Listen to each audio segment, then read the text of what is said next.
All right, good afternoon. The Secretary-General is in Bern, Switzerland today, where he met with the Swiss Foreign Minister, Didier Buchhalter, with whom he discussed conflict prevention, as well as the situations in Syria and countries threatened by famine, among other topics.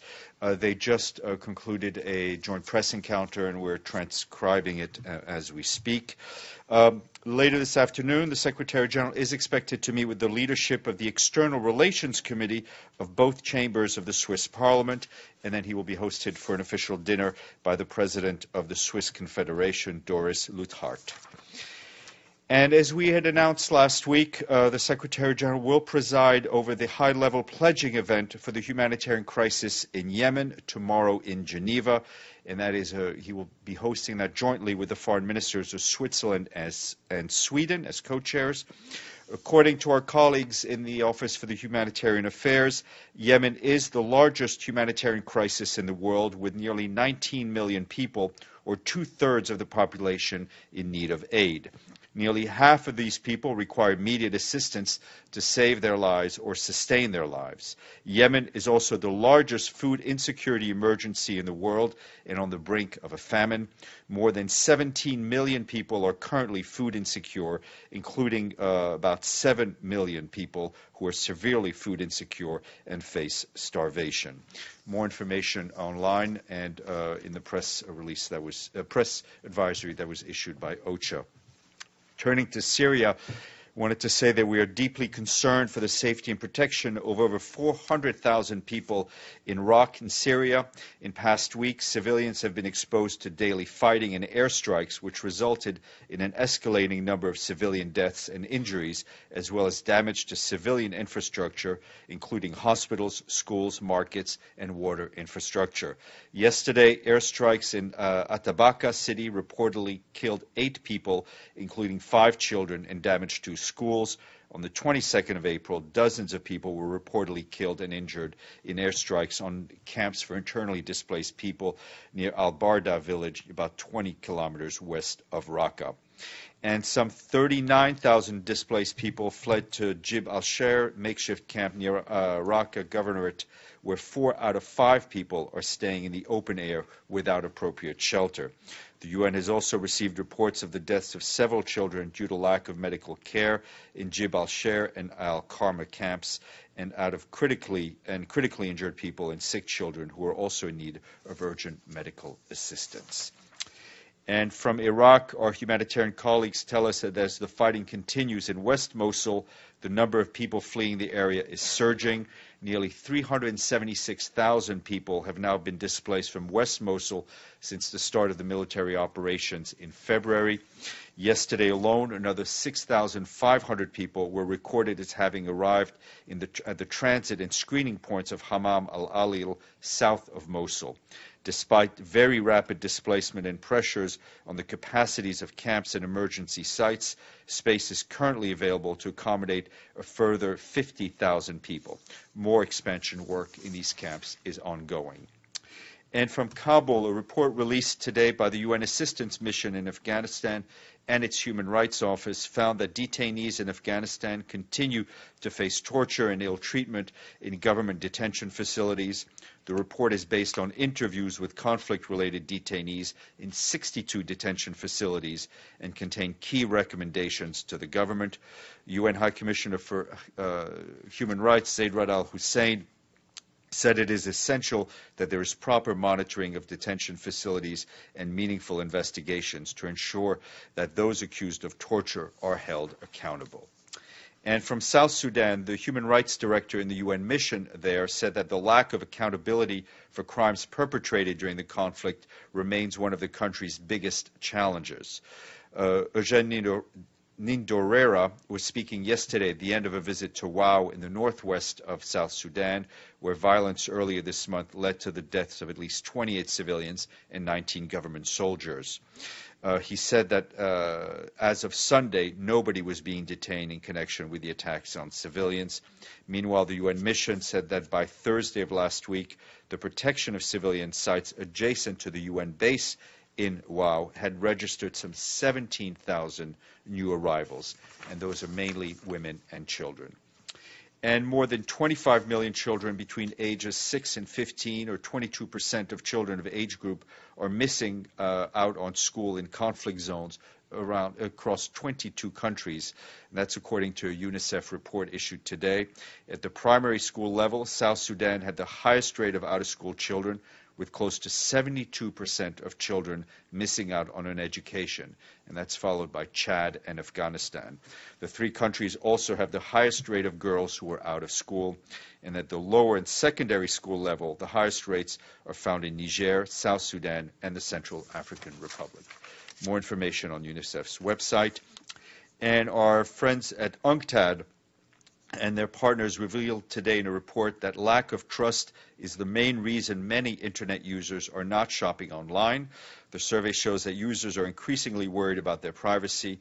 The top source of concern were cyber criminals, internet companies, and governments. UNCTAD said the resulting impact on trust is hindering further development of the digital economy. And just to flag a couple of things from over the weekend, as you will recall, the Secretary General was in Washington for the spring meetings still on Saturday. In the morning, he spoke at the opening of plenary of the 35th meeting of the International Monetary and Financial Committee. And in the afternoon, he addressed a high-level meeting on famine and fragility. He also signed a partnership framework with World Bank President Jim Young Kim, which focuses on building resilience for the most vulnerable people by reducing poverty, promoting shared prosperity, enhancing food security, and sustaining peace in crisis-affected situations. We distributed that agreement, and more information is online. And last night, before leaving for Switzerland, the Secretary General delivered remarks at the opening dinner of the 15th Plenary Assembly of the World Jewish Congress.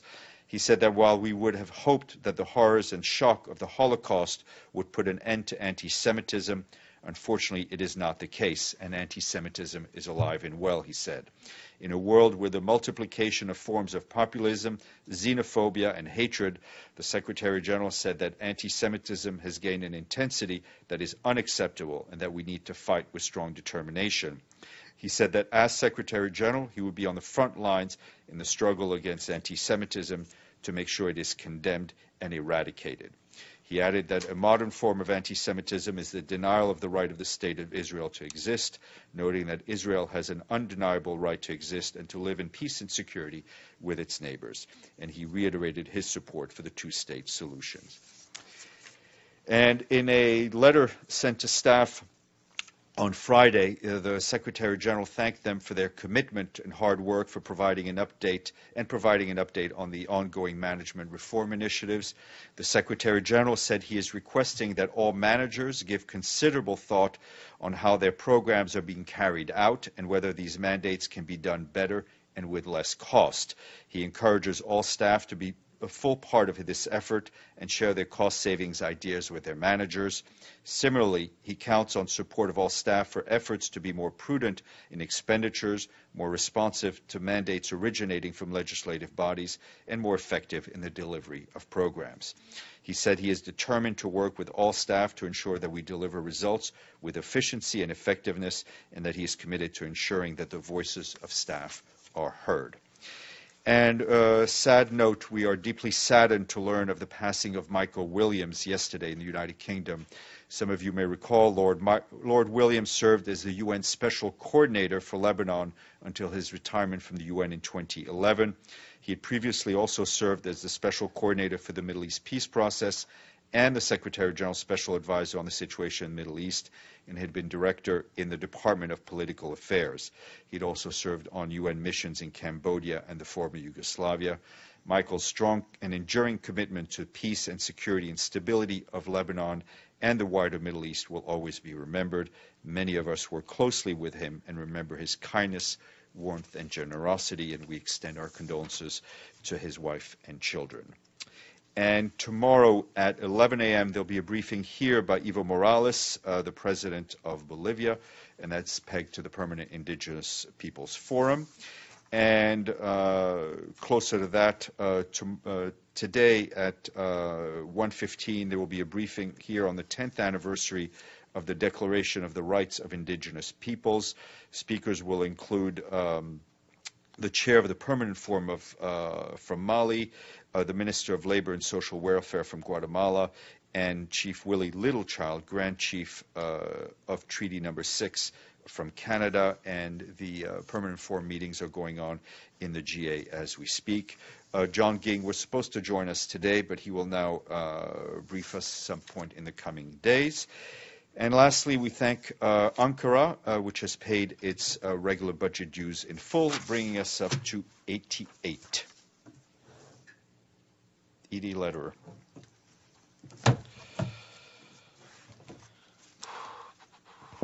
Thank you, Stéphane. I wonder whether you got any better readout from the Secretary General's meeting with the President National Security Advisor, particularly on the issue of U.S. funding to the United Nations. Did the Secretary General come out of those meetings feeling any better about prospects for U.S. funding?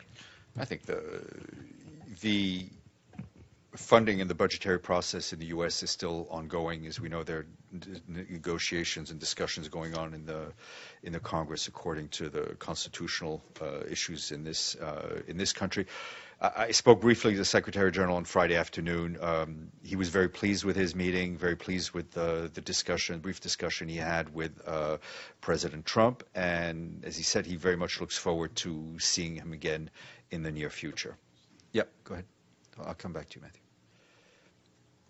Thank you. My question is on Cyprus. There were some media reports in Greek media saying that the Greek foreign minister sent a letter to the Secretary General accusing the special advisor of lobbying for the Turkish side instead of acting like a UN mediator. Would you confirm that the Secretary General received a letter sent by the Greek foreign minister, and what is the response? I'll check. I haven't seen the letter, but we have full confidence in Mr. Aide and the fact that he is very much doing his work as a UN, as a special advisor, and doing a very good job. Mr. Lee. Sure, thanks a lot. Some other ones. I want to follow up on the Washington or Secretary General. I saw that he did an interview with Bloomberg Television, and he said that, for example, climate change didn't come up. So I just wanted to ask you, it seems like he didn't have any aversion to doing a kind of a readout in that interview. So can you give what did come up and what didn't come up?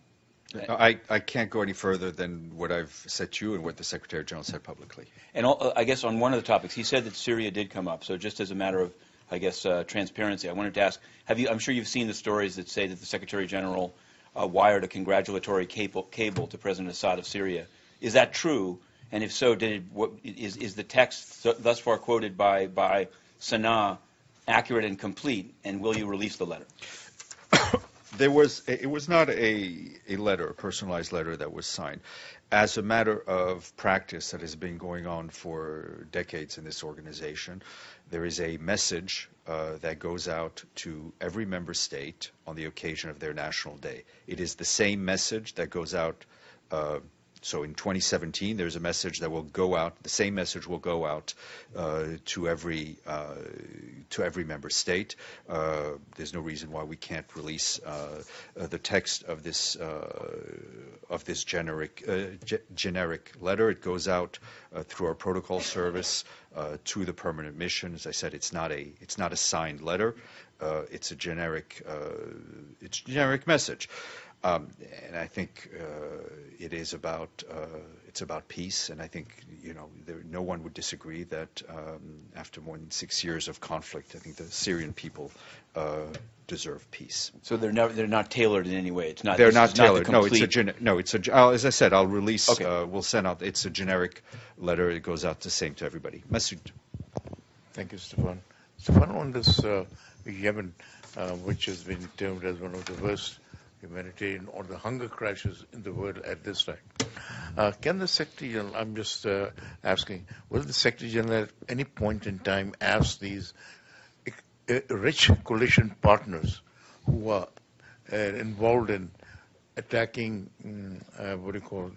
Yemen because of their differences with the present new regime, Houthis and so forth, will they ask them to pay for these the humanitarian crisis that has been created as a consequence of their actions?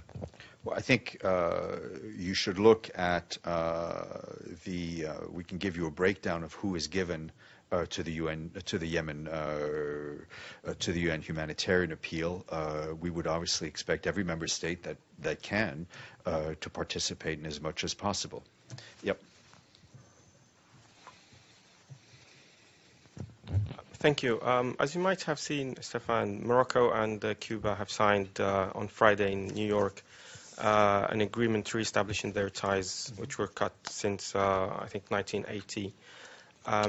Does the Secretary General have any comment on that? And secondly, do you think that this move could contribute in improving ties between maybe Latin America and Africa, where Morocco is one of the major players? I hadn't seen the report. I'm not going to speculate what the impact will be, but obviously, as a matter of principle, we would like to see member states have diplomatic relations. So the more countries sign and recognize and have diplomatic relations, the happier we are. Linda. And then, Thank you, Steph. Following up on the Secretary General's visit with President Trump, you mentioned at the end that the SG looks forward to seeing Trump in the near future. I was wondering if that means that, like a general sense of, oh, yes, I hope to meet him again in the future, or was it a more specific mention between the two men? No, I think that the president invited the Secretary General to come back to Washington in the near future. So, I mean, we're interpreting the words in their literal meanings. Okay. Herman and then Matthew. DRC National Authority released a video today regarding two UN experts who has been killed recently. Did you watch the video? Could you confirm if it's related to those experts? Well, we believe that the video that was shown of relating to the death of our two colleagues is authentic. I won't tell you that we're not disappointed. We're disappointed that the video was shown publicly. I think it does it does harm, I think, to the ongoing investigation, and one can only imagine how traumatic it is to the families of the victims.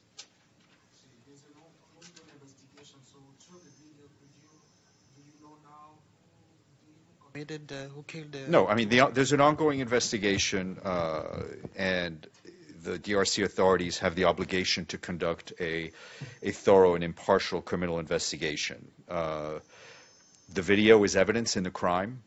We don't think it should have been released. We don't think it should have been shown. We have, at this point, we have no way. I mean, the investigation is ongoing, so I can't tell you we don't know who committed these crimes. Matthew. Again, I'm sorry to follow up on that before something else is. You were asked on Friday about the video from Egypt of the army apparently executing people captured in the Sinai. And I'm wondering, have you had, in the time since Friday, as the UN, have any more reaction to the video? And did you feel the same thing, that it shouldn't have been released, given that it shows the death of individuals and is, if true, a crime? I have no further information on that on that video. As a matter of principles, I think videos showing killings of people should be handled delicately. Right. But I think what we're talking about here is the death of two staff members in the Congo who were on work for this organization, mandated by the Security Council, and we very much hope that the investigation will be carried out thoroughly. And when I have something else to tell you on Egypt, I will share with you. And I want to ask you on Burundi. I'd asked you on Friday about the proposal, which is now to name Mr. Michel Kafando as an envoy to Burundi. You said you had no comment. Since then, the ambassador of Burundi has told me that the government supports the proposal. It seems like it's clearly a proposal. But what I wanted to ask you, and I'd like you, if not from this podium, before it's finalized, is it in fact a when actually employed part-time position that's being proposed? And if so, can you explain what I'm told, that DPA, when it informed council members of the proposal, didn't mention that it's part-time? So I think it's important to know what is the proposal. I will try to find out more information. I have nothing from here. Masoud. Thank you. Stéphane, on this Afghanistan attack, which able to kill more people than mother of all bombs was unable to do, 140 people. Has the United Nations done any? Do you have any update on what is exactly happening at this point in time? It was a tragic and horrendous attack on Afghan National Army soldiers. We have no investigation into the issue. We were not there. All we see is the tragedy that this attack sowed on these soldiers. Has the Afghan government asked United Nations? Not that I'm aware, but you could check with the mission, with the UN mission there. Yes, sir. Sure. I wanted to ask you I did find what the head of UNOCA, Mr. Monseni Fall, said about the turning on of the internet in Cameroon. Some people found it strange that it ends with this urging to avoid using the internet to incite hatred or violence, which is exactly the reason that the government gave for turning it off for 94 days. And the government seems to have, even according to the Perm Rep here, to include any call for secession, even nonviolent referendum for secession, to be a call for violence I think we're taking things one step at a time. I think we're encouraged that the internet was restored. And I also wanted to ask you about Jeffrey Sachs again. I'm sorry to do it, but I saw over the weekend that you said, that you haven't seen the quotes or you've now seen the quotes. But I wanted to ask you, is it appropriate for a UN official, even in the position that you've said, to render public endorsements in contested elections in the UN system? There's a candidate for the World Tourism Organization, candidate Do of South Korea, and there's an online report that Jeffrey Sachs issued an open letter saying this is the right person. So I don't know. You could check with his office if that's but I'm asking you what the UN rules about a UN special advisor. We expect any UN staff member or special advisor to exercise judgment. I have no way of verifying what you're saying me is true. We can look into it. So I'm not commenting on this particular case. Right, but would it be a failure of judgment I'm telling you what our principal position is, and I'll try to find out what actually was said, if anything. Okay, thank you.